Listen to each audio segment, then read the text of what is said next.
13장은 대인 안전에 관련된 내용이고요.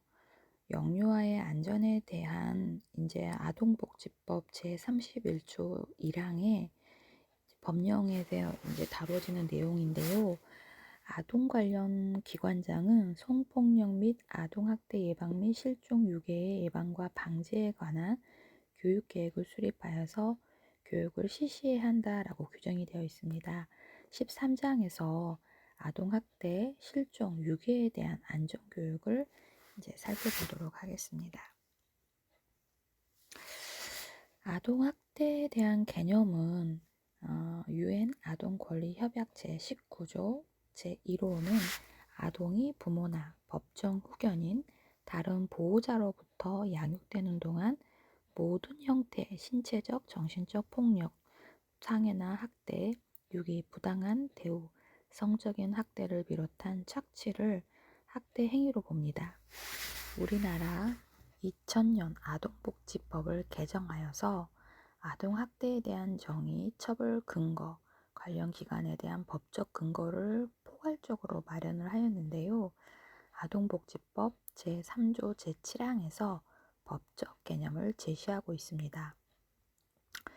아동학대란 보호자를 포함한 성인이 아동의 건강 또는 복지를 해치거나 정상적 발달을 저해할 수 있는 신체, 정신, 성적 폭력이나 가혹 행위를 하는 것과 아동의 보호자가 아동을 유기하거나 방임하는 것을 말합니다. 아동이라 함은 18세 미만의 자를 말합니다. 아동학대 예방교육의 필요성은 아동학대를 법적으로 명시하고 있음에도 불구하고 중앙아동보호기관의 통계를 보면 아동학대 신고는 매년 증가하고 있고요. 또한 매스미디어에도 부모나 교사로부터 다양한 종류의 학대를 당한 영유아에 관한 뉴스가 계속 나오고 있어 아동학대에 대한 관심도 증가하고 있습니다. 영유아들은 힘이 약하기 때문에 성인으로부터 학대에 무방비한 상태로 당할 수밖에 없고 대상이 부모나 교사로 처음 잘하는 사람의 경우에는 경계를 하지 않고 학대를 받더라도 판단력이 부족하기 때문에 문제로 인식하지 못하는 경우가 많습니다. 아동학대의 위험을 인식하고 아동학대가 발생했을 때 대처할 수 있도록 예방을 위한 교육은 반드시 실시해야 합니다. 아동학대 예방에 대한 교육 내용을 살펴보면 첫 번째 아동학대 유형에 대한 내용을 살펴보아야 할 것입니다. 아동복지법에 따른 아동학대의 유형은 신체학대, 정서학대, 성학대 및 방임 등의 4가지로 분류할 수 있으며 아동복지법 제17조에서 금지하는 행위를 통해 아동학대의 유형을 구체적으로 살펴보면 우리 교재 282페이지에 신체학대 금지 행위 구체적인 예시, 그에 따른 내용, 정서학대의 금지 행위 구체적인 예시, 성학대와 방임 이렇게 구체적으로 안내가 되어 있습니다.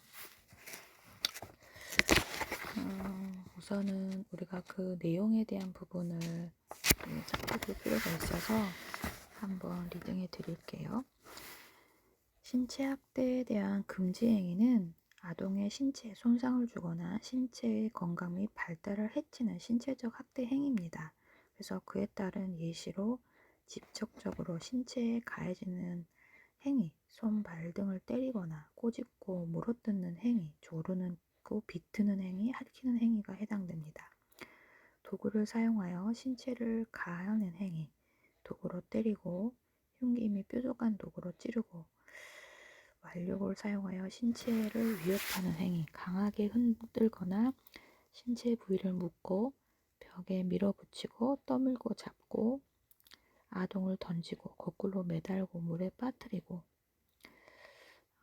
이걸 리딩만 해도 이렇게 끔찍한데 설마 이렇게 하려고 라고 우리가 의심하는 게 정말 맞아야 되는 상황인데 실제로 뉴스에서 보면 그 이모하고 이모부가 아이를 화장실 그 욕조에 물에 빠뜨려서 질식사해서 뉴스에 다룬 끔찍한 사건들도 우리가 접한 것처럼 이런 모든 완력을 이용해서 주변에 아이들이 보호받지 못하는 신체 학대에 당하는 아이들이 아직도 우리 주변에 있다는 거에 대한 부분이 개탄스러울 수밖에 없습니다. 유해한 물질로 신체에 가해지는 행위, 화학물질 혹은 약물 등으로 신체에 상해를 입히는 행위, 화상을 입히는 것들이 해당이 됩니다. 정서학대는 금지 행위로 아동의 정신건강 및 발달에 해를 끼치는 정서적 학대 행위입니다.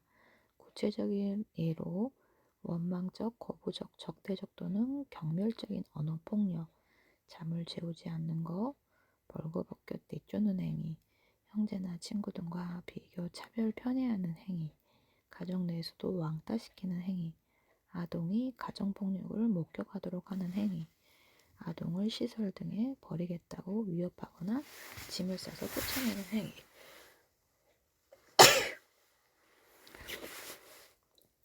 아동에게 음란한 행위를 시키거나 이를 하는 부분에 대한 것은 성학대에 대한 금지 행위인데요. 아동에게 성적 수치심을 주는 성희롱, 성학대 행위에 해당됩니다. 구체적으로 자신의 성적 만족을 위해서 아동을 관찰하거나 아동에게 성적인 노출을 하는 행위, 옷을 벗기거나 벗겨서 관찰하는 등의 관음적인 행위, 성관계 장면을 노출하거나 나체, 성기 노출, 자위행위 노출, 강요, 음란물을 노출하는 행위입니다. 아동을 성적으로 추행하는 행위가 구강추행, 성기추행, 항문추행, 기타 신체 부위를 성적으로 추행하는 행위입니다.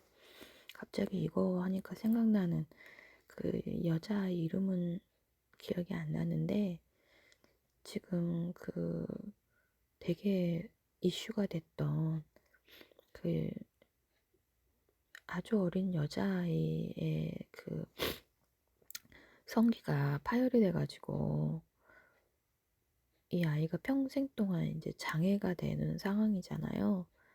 그래서 그 남자 나쁜 사람이 이번에 그 출소가 됐잖아요. 그래가지고 그 사람에 대한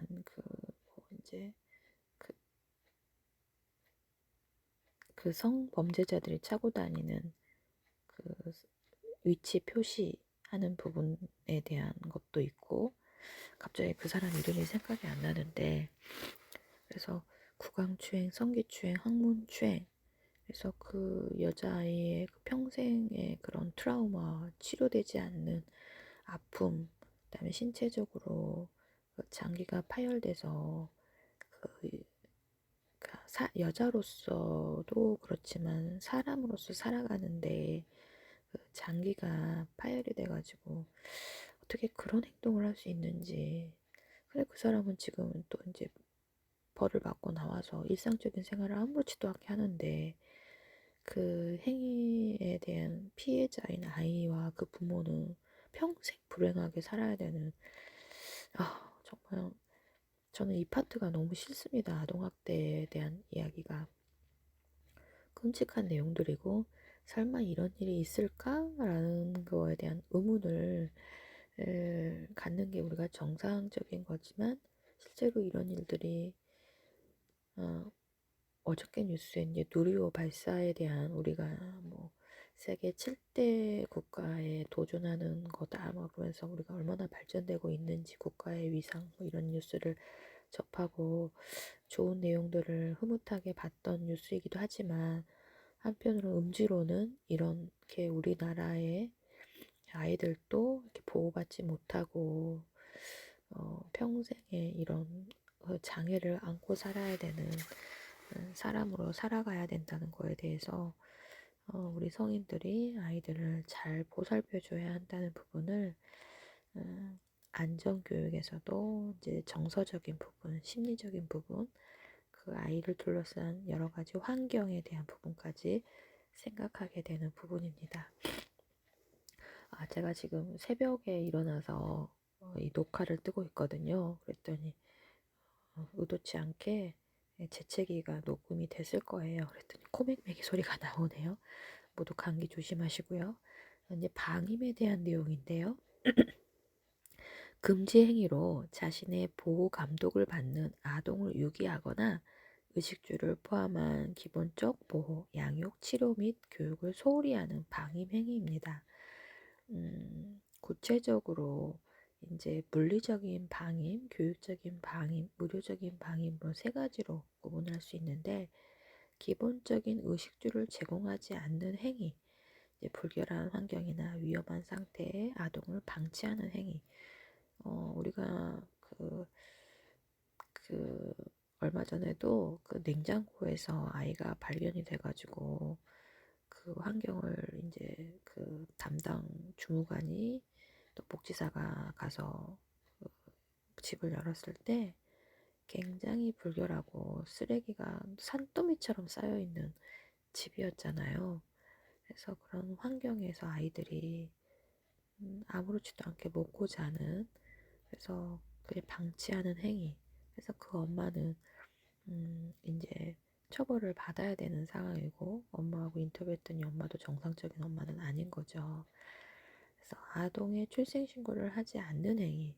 그래서 그 냉장고에서 발견된 영아 같은 경우도 출생신고를 하지 않아서 그 아이를 어느 누구도 돌볼 수 있는 엄마가 이제 정상인이 아니다 보니까 이 세상에 왔다가 어떻게 사라졌고, 그 아이의 이후에 그런 그 사람으로서의 그런 처치로 이제 받지 못하는 그런 방임의 상황이 돼버리는 것이 안타깝게 뉴스에 그대로 노출돼서 접했던 내용들이 기억에 남습니다.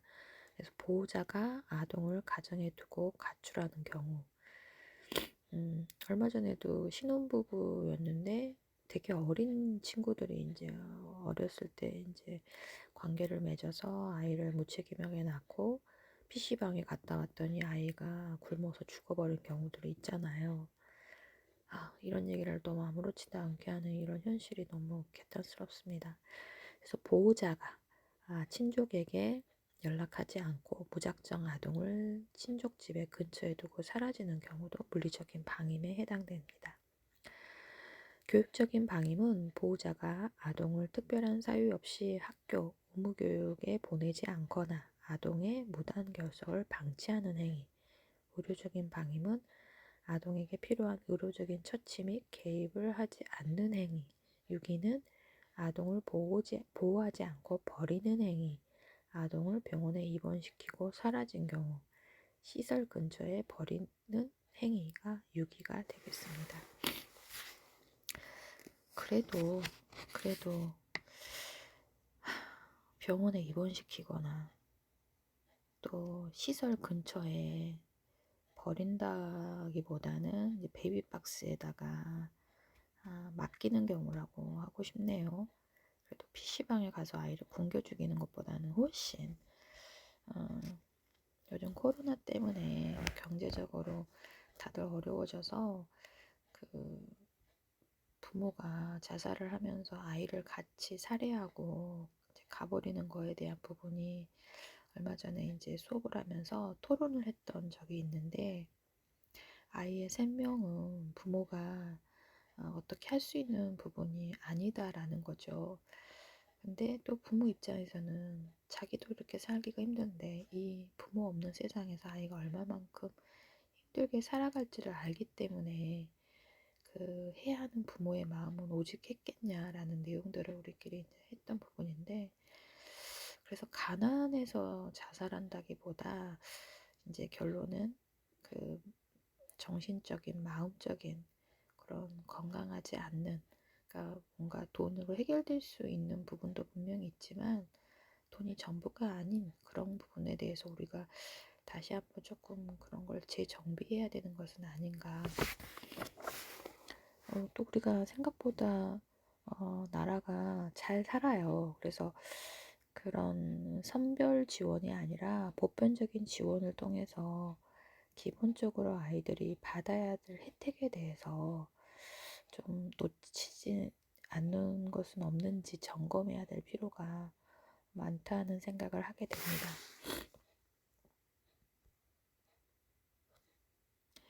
그래서 이제 아동학대에 대한 그 발생 원인을 이제 반복해서 발생하고 있는 아동학대를 예방하기 위해서 아동학대 발생의 근본적인 원인을 찾아보고 문제를 해결하기 위한 실천들이 있는데요. 각 요인별로 원인을 살펴보면 이제 그 요인을 네 가지로 부모 요인, 선생님 요인, 가족과 지역 사회 요인, 어린이집 요인으로 네 가지로 분류를 하고 부모의 요인을 먼저 살펴보면 양육에 대한 지식 부족, 또 아동 존중에 대한 인식 부족, 자녀에 대한 지나친 기대, 잦은 가정의 위기 또는 사회적인 고립, 미성숙 또는 자아 존중감이 낮은 경우, 알코올, 약물 중독, 불안, 우울증, 기타 정신질환, 그릇된 아동관과 양육관. 그러니까 그 부모가 어렸을 때부터 그 학대받는 환경에 노출되어 있으면 그게 이제 세습이 되어서 그대로 잘못된 아동관과 양육의 습관들이 아이들한테 그대로 이제 전습이 되는 환경들을 많이 볼 수 있습니다. 그리고 부모의 분노, 좌절, 충동과 감정 조절의 무능력이 부모의 요인으로 이제 지적되고 있는 내용이고요. 보육교사의 요인은 아동학대, 훈육, 체벌, 이제 개념의 혼동, 또 온정적이지 않은 태도, 또 아동 지도 기술의 부족, 과도한 업무와 스트레스. 정말 이 과도한 업무를 정말 어떻게 해서 좀 줄여줘야 되는데 너무 많은 것을 우리가 선생님들한테 요청하고 있는 현실이 좀 안타깝긴 합니다. 아니면 그 업무는 우리의 고유 업무니까 인정하고 월급을 좀 많이, 지금 받는 월급의 두세 배는 줘야 되지 않을까. 왜냐하면 요즘 그, 육아, 양육 이런 부분에 대해서 많은 예능이 다루어지고 있는데 뭐 출산을 하고 내 삶이 바뀌었고 아이를 어떻게 해야 되고 뭐 이런 것들에 대해서 연예인들이 너무 징징거리는 것들을 많이 봐요. 제가 왜 징징거리냐라고 표현을 하냐면 자기들은 한두 명 보면서도 그렇게 힘들고 뭐 서서 밥을 먹고 이런 걸로 막 힘들다라고 표현을 하는데 우리는 시설에 맡겨진 아이들이 1대3, 1대5, 1대7, 1대15, 1대20의 아이들을 한 번에 많은 아이들을 교사가 정말 내 몸을 태우면서 보잖아요. 그런데 너무 당연스럽게 선생님이 많은 걸 해주고 있는 건 아닌가라는 생각도 해본 적이 되게 많아서 과도한 업무와 스트레스 이거는 어느 직업군이나 있겠지만 우리가 하고 있는 이 유아교육이라는 학문에 이론적인 거 외에 실제적인 부분에 대한 세부 매뉴얼이 너무 구체화되지 않다 보니 우리가 너무 그런 걸 당연시 이제 그냥 해내야 되는 일로 생각하고 또 그거를 그 업무적인 거에 대한 월급을 너무 적은 받고 있는 건 아닌가 사실 생각하는 부분이 많습니다. 좀 많이 주시면 좋겠는데 그건 국가가 지원해야 된다고 생각합니다. 가정, 지역사회 요인, 가족관계의 문제, 아동을 존중하지 않는 문화, 자녀에 대한 소유의식, 사회적 고립 및 사회적 지지체계에 대한 결여 등이 가정과 지역사회 요인이 되겠죠. 어린이집에서의 요인은 업무 과정을 조절하지 못하는 조직 문화가 이제 없는 경우, 그러니까 좀 시스템이 잘 갖춰지면 초임교사가 아무래도 일을 원활하게 하는 데는 시간이 좀 필요합니다. 그래서 조금 자리가 잡힌 그런 시설이라면 훨씬 적응하는 시간이 단축이 되겠죠. 아동 문제 지도 방안에 대한 어린이 내의 논의 부족. 그러니까 이제 그 멘토링 이런 부분들이 좀 필요할 것 같고요. 교사 교육에 대한 그런 예산 부족 이런 것들도 요인이 될 수 있습니다. 아동학대 예방에 대한 교육을 좀 더 살펴보면 아동학대가 발생하는 원인에 대해서 살펴보아야 하고 아동학대가 발생하는 장소에 대한 것과 대처하는 태도를 길러야 할 것입니다. 아동학대를 당하지 않기 위한 방법에 대해서 알고 적절히 대처해야 할 것입니다. 아동학대를 당했을 때 도움을 구하거나 대처하는 방법을 알아야 합니다. 아동학대 예방교육의 내용으로 영유아 아동학대 안전교육의 내용으로 포함되어야 할 안전지식, 안전기술, 안전태도는 지금 우리 교재 285페이지에 지식과 기술과 태도, 안전한 지식, 안전한 기술, 안전한 태도에 대한 아동학대 안전교육에 대한 내용을 자세하게 정리해 놓았는데요. 교재가 내 몸의 소중함을 알고 위험한 상황에 감정 표현과 도움 요청하는 방법을 알아봅니다. 안전기술은 자신의 감정을 적절히 표현하고 학대당했을 때 도움을 구합니다. 안전태도는 자신의 몸을 소중히 여기고 위험한 상황을 인식하고 대처하는 태도를 기르게 됩니다.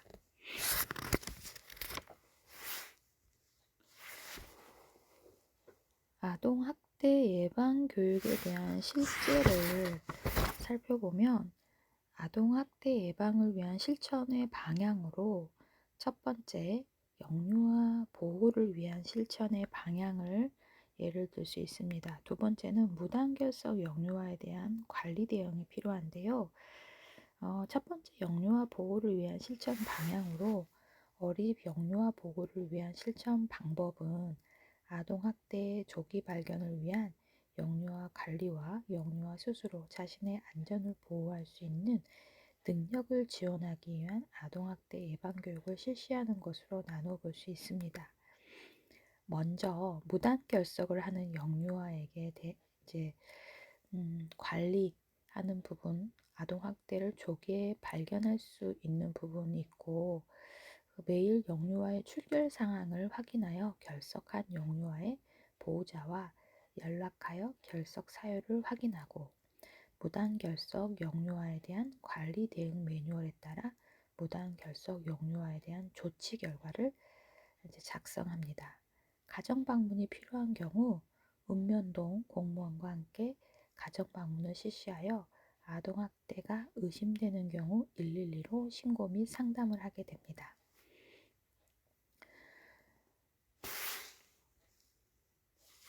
무단결석에 대한 영유아에 대한 그 관리에 대한 대응 매뉴얼을 보면 결석 당일 1일차에는 결석 영유아의 결석 사유를 확인하고 원장 및 원감에게 보고하고 연락이 되지 않는 경우 지속적으로 유선 연락을 해봅니다. 무단결석 영유아에 대한 조치 결과 관리대장을 작성하고요.